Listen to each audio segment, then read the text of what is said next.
Final de conto. Logo serão as 7 e o Leonel chegará com sua pontualidade britânica quando os sinos estiverem tocando. Deixará o seu chapéu no cabideiro e me beijará distraidamente. Depois ficaremos em silêncio, evitando nos olharmos. Eu já não anseio ver o Leonel, embora haja poucas pessoas a quem quero mais. Ele também não quer me ver, embora eu saiba que ele paga meu velho afeto na mesma moeda. Mas nos une algo mais forte que o amor, a amizade ou o costume. Um laço de horror cúmplice que só se quebrará com a morte. Faz mais de 30 anos que eu conheço o Leonel. Aproximou-nos a afeição pela escrita. Quando nos tornamos velhos e ficamos sozinhos, com nosso tédio de aposentados pais de filhos adultos, começamos a nos reunir todas as noites. Escrevemos muitas coisas em conjunto. Foi num desses saraus quando o mundo se circunscrevia prazerosamente ao escritório cheio de papéis. Este escritório onde agora nos sentaremos a ruminar nosso desconcerto, nossa culpa, sem forças para recompor os fragmentos da nossa realidade que se fez cacos. Já não lembro o assunto do conto que escrevíamos juntos. Nunca o terminamos. Ou talvez sim. Já não sei. Nós nos centramos no personagem. Um mendigo numa cidade pequena. Discutíamos, como sempre. Eu queria uma visão realista de um certo modo de vida, algo com um pano de fundo social. O Léo queria algo simbólico, de ler entre linhas. O de sempre. Aos tropeções, gestamos o nosso mendigo, sem estarmos de acordo em tudo. Para ganhar tempo, enquanto encontrávamos o perfil de personalidade adequado, delineamos o seu aspecto exterior. Saiu um mendigo já muito velho, de cabelo longo e emaranhado, totalmente branco, com um paletó xadrez, desses que deixaram de ser usados faz anos. O casaco lhe ajustava penosamente as cavas e assomavam pelos rasgados punhos as bordas de 2 ou 3 suéteres desfiados e sobrepostos. Arrastava um pouco o pé ao caminhar e, para conformar o Léo, que o queria cego, tinha um olho coberto de nuvens. Inesperadamente, o Léo veio me buscar nesse domingo pela manhã. Vinha muito excitado, mas não quis me dizer nada. Quero que vejas isto. Foi tudo o que consegui arrancar dele enquanto me arrastava para a praça, em frente da igreja principal. Lá! Me indicou trêmulo. Então o vi. Sentado na escadaria da igreja, com o paletó apertado nas cavas e as mangas desfiadas de lã sobressaindo. Seguia as pessoas com seu único olho bom e às vezes mexia com ambas as mãos o cabelo branco e emaranhado. Incrível, foi o que atinei em dizer.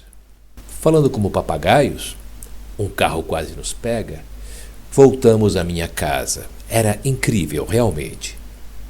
Comentamos e discutimos longamente o assunto. Chegamos à conclusão de que devíamos ter visto o homem em algum momento sem prestar-lhe atenção e depois, inconscientemente, ao criar nosso mendigo, fomos colocando-lhe seus traços. Era bastante estranho. Em uma cidade pequena, todos se conhecem e eu sabia que nunca tinha visto aquela criatura que forjamos no papel. Mas não havia outra explicação possível. Na noite de segunda-feira, o Léo veio mais cedo que de costume.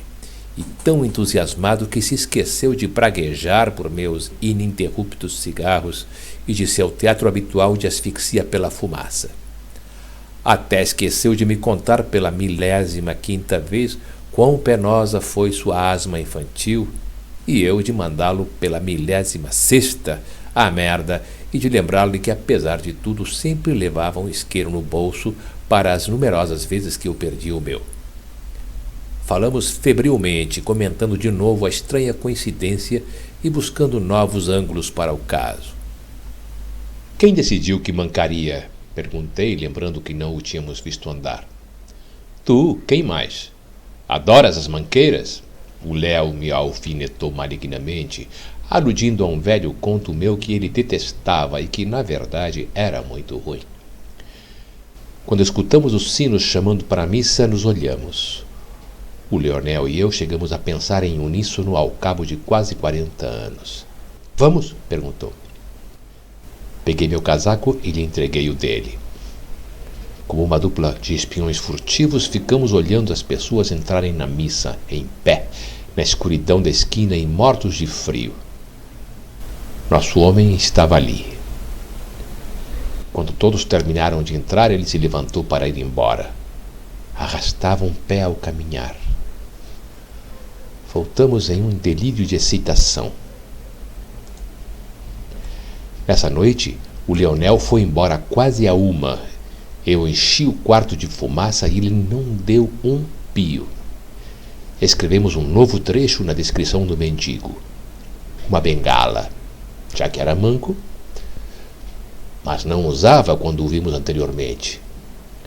Uma bengala rústica, feita com uma vara grossa. Na tardinha seguinte, fomos, sem nos consultar, para a praça, rindo um pouco de nós mesmos, da nossa traquinagem de velhos. Estamos gagás, companheira, afirmava meu amigo. Completamente, eu concordava. Mas, em determinado momento, lhe perguntei: Léo, realmente tu esperas que venha hoje de bengala, como a que nós... Ele não me respondeu. Ficamos em silêncio, olhando a esquina. De repente, já não era divertido. Como duas crianças, nos aproximamos instintivamente um do outro, buscando proteção. O mendigo vinha em direção à igreja e trazia uma bengala rústica, de pau. Voltamos sem falar. Nós nos trancamos na biblioteca. Estávamos assustados. Pensamos e repensamos. Consideramos a possibilidade de discutir o assunto com alguém, mas desistimos. Ninguém levaria a sério um par de velhos literatos loucos. Quando o Leonel foi embora, me sentei em frente à máquina e escrevi outro trecho da história. Uma menina de casaco azul se aproximava do mendigo e lhe dava uma rosquinha que trazia em uma sacola. Não vi o Leonel até o domingo. Nesse dia, apareceu outra vez de manhã, contrariando o costume. Trazia algumas folhas escritas à máquina. Estive pensando bem, Helena. Estamos nos deixando vencer pela imaginação, pelo desvario. Olhei o Léo e, apesar de muito conhecê-lo, não pude saber se, na verdade, acreditava no que dizia. Mas me pareceu que sim. Sacudiu as folhas na minha frente. Terminei o conto. Agora vamos à praça e vais ver o final de tudo isso. Tudo é uma casualidade, um truque do nosso subconsciente. Tirei meu próprio trecho do conto, guardei no casaco e segui o Léo rua abaixo. Caminhamos no frio da manhã animadamente. Desejava tanto que ele me convencesse. Mas, Léo, a bengala de pau. Helena, se o vimos e esquecemos, e o recriamos por uma lembrança inconsciente, bem que podemos vê-lo com a bengala. Por acaso não é manco? Tinha, na verdade, uma certa lógica. E lógica era do que eu estava precisando. Chegamos à praça. Nosso mendigo estava em seu lugar, nos degraus da escadaria. Nós nos sentamos enquanto eu lia o final do conto escrito pelo Léo.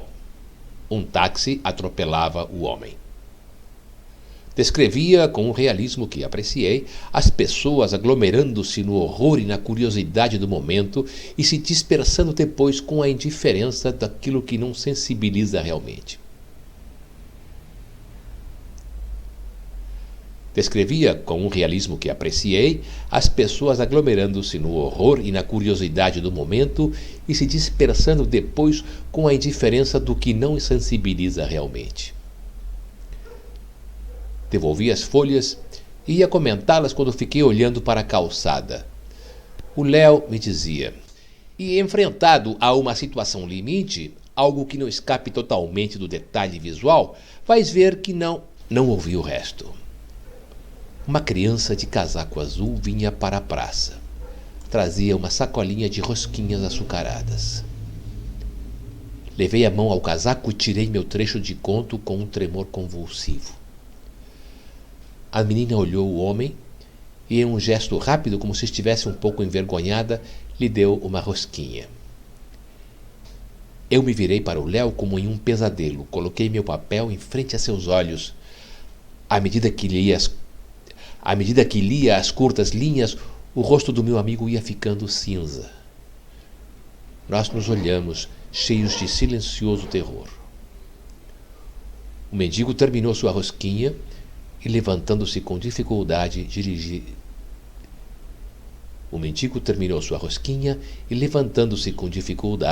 dirigiu-se mancando ao meio-fio.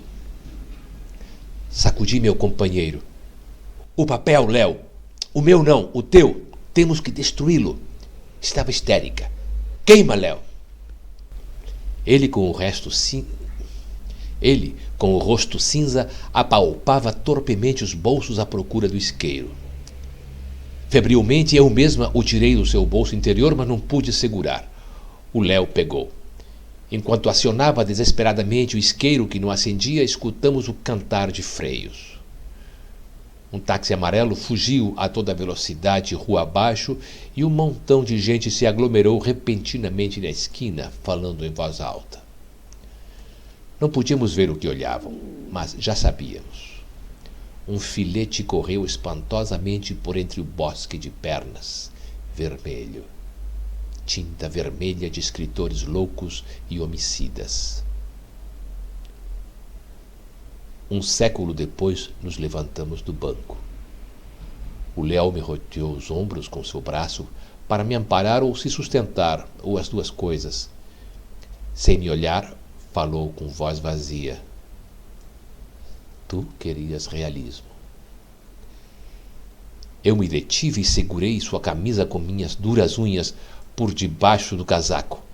Machuquei-o com intenção, cruelmente. Tu escreveste o final.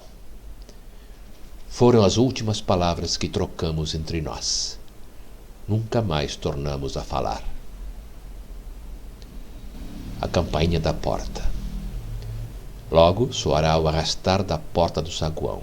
O Léo entrará, me beijará distraidamente e nos sentaremos, sem nos olharmos, com medo do que poderíamos encontrar nos olhos dos outros.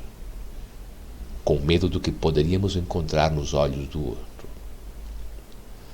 Com medo do que poderíamos encontrar nos olhos do outro. Tu querias realismo. Tu escreveste o final. Sem nos falarmos, balançando-nos em uma invisível rede,